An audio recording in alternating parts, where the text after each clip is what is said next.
purgé, puis c'est ce qu'on entend sur le plateau. Oui. Vous êtes d'accord avec ce côté binaire ou c'est plus compliqué que cela? C'est très compliqué du fait de l'agrégation de tout le monde qui est là, c'est évident, mais en substance, c'est ça. C'est deux camps qui s'affrontent. Moi, je vais vous dire quelque chose. J'étais il y a 2 ans à peu près, avant que les hostilités commencent en Syrie. Je me trouvais en Angleterre par exemple pour d'autres choses, pas du tout de la Syrie.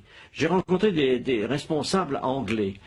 Et quelques-uns qui sont mes amis m'ont avoué, en me sollicitant, qu'il se préparait quelque chose en Syrie. C'était en Angleterre et pas en Amérique. L'Angleterre préparait l'invasion des rebelles en Syrie. Et on m'a même demandé à moi, sous le prétexte que j'étais ancien ministre des Affaires étrangères, si je participerais comme ça. J'ai évidemment dit le contraire. J'ai dit, moi, je suis français, ça ne m'intéresse pas. Mais c'est pour dire que cette opération vient de très loin.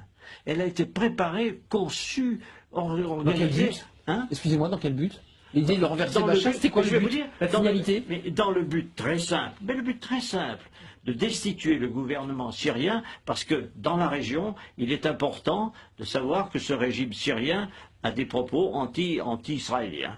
Et que par conséquent, tout ce qui bouge dans la région autour, moi j'ai la confidence du Premier ministre israélien qui remonte très longtemps, qui m'avait dit on essaiera de s'entendre avec le Premier ministre, avec les États autour.